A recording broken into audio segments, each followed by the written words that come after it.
அதிகாரம் 5. பெலிஸ்தரோடு நடைபெற்ற யுத்தத்தில் இஸ்ரவேலருக்கு தோல்வி உண்டாயிற்று. பெலிஸ்தர் கர்த்தருடைய உடன்படிக்கை பெட்டியை தங்களுடைய தேசத்திற்கு தூக்கி கொண்டு போய் விடுகிறார்கள்.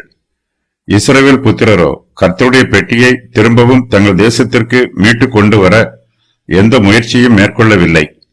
கர்த்தருடைய பெட்டி போனால் போகட்டும் என்று அசட்டையாய் இருந்து விடுகிறார்கள். கர்த்தருடைய உடன்படிக்கை பெட்டி இஸ்ரவேலின் மகிமைக்கு அடையாளம்.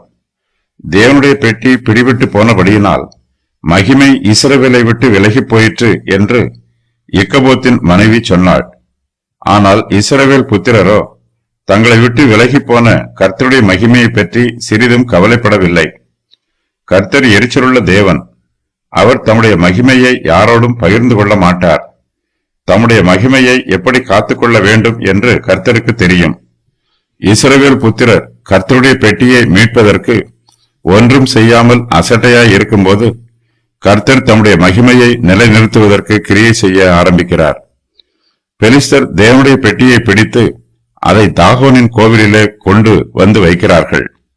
தாகோன் பெலிஸ்தரின் தெய்வம். இஸ்ரவேலரோடு நடைபெற்ற யுத்தத்தில் தங்கள் தெய்வமாகிய தாகோனே தங்களுக்கு வெற்றியை கொடுத்தது என்று பெலிஸ்தர் நினைக்கிறார்கள். இதற்காக கர்த்தருடைய பெட்டியை தாகோன் அண்டையில் வைத்து தாகோனை மகிமைப்படுத்துகிறார்கள். கர்த்தர் பெலிஸ்தரை வாதிக்கிறார். கர்த்தருடைய கை பெலிஸ்தர் மேல் பாரமாய் இருக்கிறது. கர்த்தர் அவர்களை மூல வியாதியினால் வாதிக்கிறார். முதலாவதாக அஸ்தோத் ஊரில் உள்ள பெலிஸ்தருக்கு வாதை வருகிறது.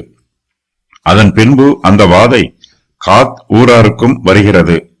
முடிவாக எக்ரோன் ஊராருக்கும் மூலவியாதி வருகிறது. பெலிஸ்தர் எல்லோரும் தேவனுடைய பெட்டியை அதன் ஸ்தானத்திற்கு திரும்ப அனுப்பிவிட வேண்டும் என்று தீர்மானம் பண்ணுகிறார்கள்.